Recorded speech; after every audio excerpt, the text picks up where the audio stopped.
So as of now, the parts of speech, noun, pronoun and verb has finished.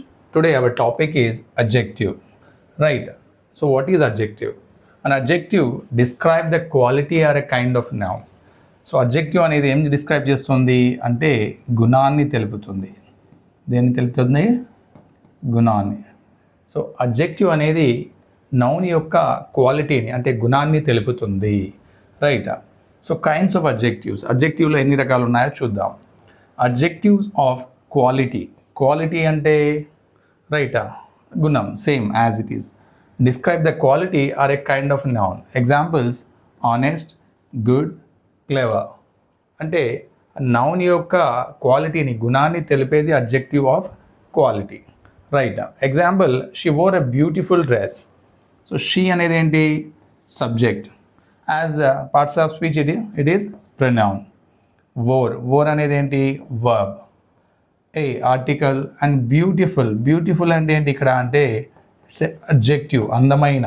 Dress అనేది ఏంటి? Object at the same time noun. అంటే నౌన్ని ఇది qualify చేస్తుంది. అది dress అంటే ఆమె డ్రెస్ వేసుకున్నది. ఎలాంటి డ్రెస్ అంటే అందమైన డ్రెస్. సో ఈ గుణాన్ని తెలిపేది ఏదైతే ఉందో దాన్ని ఏమంటామంటే అడ్జెక్టివ్ ఆఫ్ క్వాలిటీ. అంతేకాకుండా honest, he is a honest boy. ఆ బాయ్ ఎలాంటి బాయ్ అంటే హానెస్ట్, నిజాయితీ కల బాలుడు. సో అతని యొక్క క్వాలిటీ ఏంటి? నిజాయితీ. అది ఇక్కడ తెలుపుతుంది కాబట్టి అది అడ్జెక్టివ్ ఆఫ్ క్వాలిటీ అవుతుంది. Good, she is a good girl. She is a good girl. Good girl అంటే ఇక్కడ అంటే అమ్మాయి ఎలాంటి అమ్మాయి అంటే మంచి అమ్మాయి. రైట్. ఆ నౌన్ యొక్క క్వాలిటీ గుడ్ అనేది తెలుపుతుంది కాబట్టి ఇది కూడా adjective of quality. Clever, he is a clever boy. Right. Clever అంటే తెలివైన వాడు. అది కూడా క్వాలిటీని తెలుపుతుంది. అంటే this is one kind of adjective of quality. Next one, adjectives of quantity. Quantity అంటే పరిమాణాన్ని లేదా పరిమితిని తెలుపుతుంది. Indicates how much or how many. అంటే ఇది ఏం తెలుపుతుంది అంటే అది ఎంత, హౌ మచ్ ఎంత, లేదా హౌ మెనీ అంటే ఎన్ని అనేది తెలిపే వాటిని ఏమంటాం? Adjectives of quantity. Example, little, some, all, no, half. Right, etcetera. So let us see one example. He drank some water. He drank some water. He ఏంటి ఇక్కడ? సబ్జెక్ట్ అంటే pronoun. Drank, drink, drank verb. Some అంటే ఏంటి ఇక్కడ అంటే ఇది quantity, ఎంత పరిమాణం. హౌ మచ్ అంటే ఎంత? సమ్. ఏం తాగాడు? వాటర్. అతను తాగిందంటే వాటర్ అనేది ఏమవుతుంది? నౌన్. సో ఆ నౌన్ అంటే ఎంత తీసుకున్నాడు అనేది తెలిపేది మనకి ఇక్కడ adjective. Right. How much water? Some water. అలాగే ఎగ్జాంపుల్, లిటిల్ ఉందనుకోండి. He has little amount. అతని దగ్గర అమౌంట్ ఉంది. How much? Little. So little అనేది క్వాంటిటీ, పరిమితి ఎంత ఉంది అనేది తెలుపుతుంది. అదేవిధంగా ఆల్, నో, హాఫ్, ఎట్సెట్రా. దీన్ని కూడా మనం ఎగ్జాంపుల్స్గా తీసుకోవచ్చు. అంటే అడ్జెక్టివ్స్ ఆఫ్ క్వాంటిటీ అంటే నౌన్ యొక్క పరిమాణం లేదా పరిమితిని తెలిపేది. రైట్. నెక్స్ట్ వన్ వచ్చేసి demonstrative adjectives. So what is demonstrative adjectives అంటే which point out specific things. అంటే ఫలానా వస్తువును చూపినటువంటిది, అంటే చూపించేది. ఆ చూపిస్తూ ఎక్స్ప్రెస్ చేసే అడ్జెక్టివ్ ఏదైతే ఉంటుందో దాన్ని మనం డెమాన్స్ట్రేటివ్ అడ్జెక్టివ్స్ అంటాం. Example, this, these, those, such. Right. మళ్ళీ మనకి ఇక్కడ కన్ఫ్యూజన్ ఏంటి అంటే డెమాన్స్ట్రేటివ్, ఇంతకుముందు ప్రీవియస్ వీడియోలో డెమాన్స్ట్రేటివ్ ప్రొనౌన్ కూడా చూసాం. ఇక్కడ demonstrative adjectives. So first demonstrative adjective అంటే ఏంటి చూద్దాం మనం.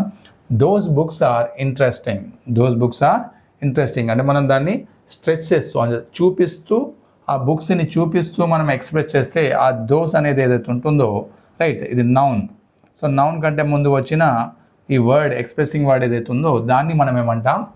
పాయింట్అవుట్ చేసే వర్డ్ని డెమాన్స్ట్రేటివ్ అడ్జెక్టివ్స్ అంటాం. రైట్. అదేవిధంగా దిస్ పెన్ ఈస్ మైన్ అన్నా అనుకోండి. Right. So let me take one white paper and will discuss here. ఇక్కడ దిస్ బుక్ ఈజ్ మైన్ ఏమన్నాం? ఇక్కడ దిస్ బుక్ ఈజ్ మైన్ అన్నాం. అంటే దిస్ తర్వాత ఏమొచ్చింది? ఇక్కడ మనకి నౌన్ వచ్చింది. రైట్. దీన్ని పాయింట్అవుట్ చేసి చెప్తుంది కాబట్టి ఇదేమవుతుంది అంటే స్పెసిఫిక్ థింగ్ని పాయింట్అవుట్ చేసి చెప్తుంది. దిస్ బుక్ ఈజ్ మైన్ అంటే ఈ పుస్తకం నాది అని నౌన్ కంటే ముందు ఈ వర్డ్ డెమాన్స్ట్రేట్ చేస్తే చెప్తుంది కాబట్టి ఇదేమవుతుంది డెమాన్స్ట్రేటివ్ అడ్జెక్టివ్ అవుతుంది, right.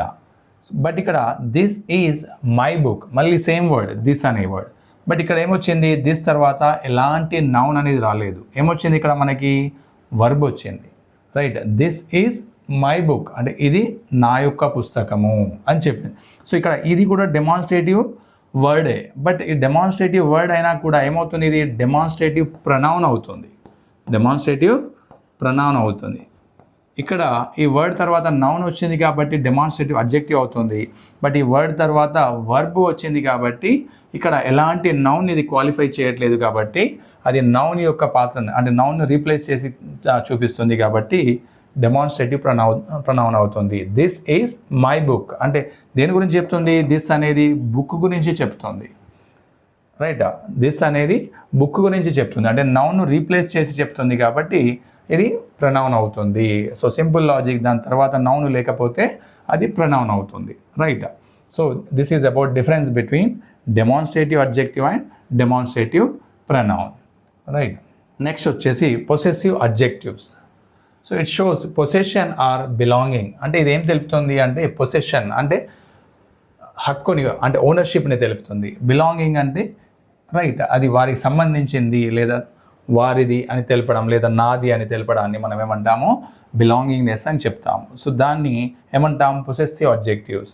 Example my, your, his, her, its, our, their, right. Example her bag is on the table, her bag is on the table, her bag, bag ఏంటి ఇక్కడ noun. So noun కంటే ముందు ఈ pronoun వచ్చింది కాబట్టి ఈ pronoun ఏమవుతుంది ఇక్కడ అంటే అడ్జెక్టివ్ అయిపోతుంది. సో ఎలాంటి అడ్జెక్టివ్ పొసెసివ్ అడ్జెక్టివ్ అంటే హర్ బ్యాగ్ అది ఏమని చెప్తుంది ఆ బ్యాగ్ అనేది ఆమెకు సంబంధించింది అంటే ఆమె పొసెషన్ని బిలాంగింగ్నెస్ని తెలుపుతుంది కాబట్టి అదేమవుతుంది పొసెసివ్ అడ్జెక్టివ్ అవుతుంది, రైట్. ఇక్కడ చూడండి మై హర్ బ్యాగ్ కాకుండా my bag is on the table లేదా my bike is on the road, right. Your book is in the bag, your book is in the bag అంటే your తర్వాత మళ్ళీ book అనే ఏమొచ్చింది మనకి నౌన్ వచ్చింది కాబట్టి ఆటోమేటిక్ ఏమవుతుంది ఇది పొసెసివ్ అడ్జెక్టివ్ అవుతుంది. సో మళ్ళీ మనకి ఇక్కడ చిన్న డిఫరెన్స్ ఉంటుంది, పొసెసివ్ అడ్జెక్టివ్ ఉన్నట్టుగానే మళ్ళీ ఏముంటుంది మనకి ఇక్కడ పొసెసివ్ ప్రొనౌన్ కూడా ఉంది ప్రీవియస్ టాపిక్లో. సో దానికి దీనికి డిఫరెన్స్ ఏంటి అంటే చూద్దాం. So her bag is on the table అన్నాం, right.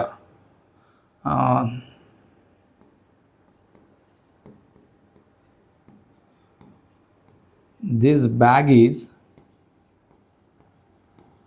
Yours, this bag is yours. So ఇక్కడ మళ్ళీ దిస్ బ్యాగ్ ఇక్కడ అయిపోయింది సెంటెన్స్. దిస్ అనేది ఏమైంది డెమాన్స్ట్రేటివ్, మళ్ళీ చూడండి డెమాన్స్ట్రేటివ్ అడ్జెక్టివ్ ఇక్కడ ఎగ్జాంపుల్ దీనిలాగా. బట్ ఇక్కడ లాస్ట్కి యువర్స్ ఏదైతే వచ్చిందో యువర్స్ ఏం చెప్తుంది అంటే యువర్స్ ఇది నీది అని స్ట్రెస్ చేసి చెప్తుంది. బట్ దీని తర్వాత మనకి ఎలాంటి నౌన్ లేదు కాబట్టి ఇది ఏమవుతుంది అంటే పొసెసివ్ ప్రొనౌన్ అవుతుంది.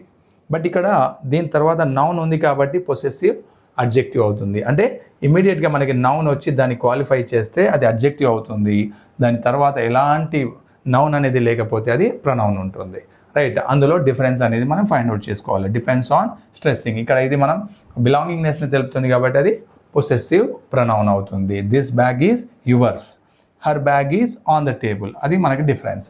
So next let us see the adjectives of number. It show exact number or position, 5, few, second, most, etc. So simple ఇది నెంబర్ని తెలిపేది ఏదైనా కూడా అడ్జెక్టివ్ అవుతుంది. I have 2 pens, I have 10 chocolates or you have 10 chocolates, right. She has few books, she has few books అంటే ఇక్కడ నెంబర్ని తెలుపుతుంది. He is holding second rank, he is holding second rank or he got second rank అలా. So ఈ విధంగా నెంబర్ని తెలిపేది ఏదైతే ఉంటుందో దాన్ని ఏమంటాం మనం adjective of number, right. Next one interrogative adjectives. మనకు తెలుసు ఇంట్రాగేటివ్ అంటే క్వశ్చన్ చేయడం, రైట్. ఇంట్రాగేటివ్ అంటే క్వశ్చన్ చేయడాన్ని మనం ఇంట్రాగేటివ్ అంటాం. సో ఇది దేనికి యూజ్ చేస్తాం, use to ask questions. What, which, whose. మళ్ళీ simple which book do you want, which book do you want. ఇక్కడ విచ్ తర్వాత ఏమొచ్చింది మళ్ళీ నౌన్ వచ్చింది. సో నౌన్ కంటే ముందు విచ్ వచ్చింది కాబట్టి ఇది క్వశ్చన్ చేస్తుంది. సో నౌన్ని క్వాలిఫై చేస్తూ క్వశ్చన్ చేస్తుంది కాబట్టి అప్పుడు ఇది ఇంట్రాగేటివ్ అడ్జెక్టివ్ అవుతుంది, రైట్. అలా కాకుండా వాట్ అన్న అనుకోండి, what colour do you like, what colour do you like, or whose pen is this, whose pen is this అంటే ఇమ్మీడియట్గా వాట్ కలర్ అంటే కలర్ అనేది నౌన్, దానికంటే ముందు ఇంట్రాగేటివ్ వర్డ్ WH వర్డ్ వచ్చింది కాబట్టి అది ఇంట్రాగేటివ్ అడ్జెక్టివ్ అవుతుంది. సో అదేవిధంగా ఇంట్రాగేటివ్ ప్రనౌన్. సో ఇంట్రాగేటివ్ అడ్జెక్టివ్కి ఇంట్రాగేటివ్ ప్రనౌన్కి అంటే సింపుల్ లాజిక్, మళ్ళీ నౌన్ తర్వాత నౌన్ కంటే ముందు ఇది వచ్చింది కాబట్టి అది అడ్జెక్టివ్. అదేవిధంగా ఇదే వర్డ్ని ఇచ్చేసి వాట్ అన్నాం అనుకోండి, what is your name, what is your name. So what తర్వాత ఏమొచ్చింది మనకి, వర్బ్ వచ్చింది. సో వర్బ్ వచ్చింది కాబట్టి వర్బ్ కంటే ముందు వచ్చిన ఈ WH ఏదైతే ఉందో ఇది ఇంట్రాగేటివ్ ప్రనౌన్ అవుతుంది. ఏమవుతుంది, ఇంట్రాగేటివ్ ప్రనౌన్. సో అదేవిధంగా విచ్ తోటి కూడా which is yours, which is yours అంటే విచ్ తర్వాత ఈజ్ వచ్చింది కాబట్టి మళ్ళీ అది ఇంట్రాగేటివ్ ప్రనౌన్. ఆ విధంగా అంటే వర్బ్ వస్తే డిఫరెన్స్ ఉంటుంది, అదేవిధంగా దాని తర్వాత నౌన్ వస్తే ఆటోమేటిక్గా అది అడ్జెక్టివ్లోకి కన్వర్ట్ అవుతుంది. So next one, distributive adjectives. It refer to each individual in a group. అంటే వ్యక్తిగతంగా ఒక్కొక్కరికి తెలియజేయడం ఏదైతే ఉంటుందో సో దాన్ని మనం ఏమంటాం, డిస్ట్రిబ్యూటివ్ అడ్జెక్టివ్స్ అంటాం. అంటే ఇండివిజువల్గా రైట్ స్ట్రెస్ అంటే పాయింట్ చేసి చెప్పడాన్ని, పాయింట్అవుట్ చేయడాన్ని మనం distributive adjectives. Example each, every, either, neither. So each student was given a prize. Each student అంటే ప్రతి విద్యార్థి, అంటే ఈచ్ స్టూడెంట్ అంటే ప్రతి విద్యార్థికి ఇక్కడ మనం వాజ్ గివెన్ ఏ ప్రైజ్ అనేది ఇవ్వడం జరిగింది. అదేవిధంగా ఎవ్రీ అంటే మళ్ళీ ఈ ఎవ్రీ స్టూడెంట్, రైట్. ఈదర్ అంటే ఎప్పుడైనా కూడా రెండిట్లో ఒకటి, ఈదర్ యూ ఆర్ మీ అంటే రెండిట్లో ఒకరు అన్నట్టు, రైట్. నీదర్ అంటే రెండూ కాదు, నీదర్ యూ నార్ మీ అంటే ఇద్దరము కాదు అని. ఈదర్ అనేది ఆప్షన్ ఉంటుంది, రెండిట్లో ఏదో ఒక దాన్ని తీసుకోవడాన్ని ఈదర్ అంటాం. నీదర్ అంటే రెండూ కాకపోవడాన్ని నీదర్ను వాడతాం. సో వీటిని ఏమంటాం మనం, డిస్ట్రిబ్యూటివ్ అడ్జెక్టివ్స్ అంటాం. So this is about adjectives. So you should see the difference between pronoun and adjective. So మనకి ఎక్కడెక్కడైతే అడ్జెక్టివ్ మరియు ప్రనౌన్స్ మధ్య డిఫరెన్స్ రైట్ ఎక్స్ప్లెయిన్ చేయడం జరిగిందో దాన్ని కొద్దిగా మళ్ళీ అంటే వీలైతే రివైజ్ చేసి చూడండి. అప్పుడే మనం రైట్ టెట్లో కానీ లేదా ఏదైనా కాంపిటేటివ్ ఎగ్జామ్లో కానీ ఎలాంటి మార్క్ పోకుండా అంటే మనం మార్క్ అనేది మిస్ కాకుండా రైట్ మన టార్గెట్ని మనం రీచ్ అవుతాము. రైట్ పార్ట్స్ ఆఫ్ స్పీచ్ పైన కూడా అంటే ఈ భాషా భాగాల పైన కూడా మనకు మంచి గ్రిప్ వస్తుంది. సో ఎలాంటి తప్పులు ఫ్యూచర్లో చేయకుండా మనం అంటే దాన్ని నేర్చుకోగలుగుతాము.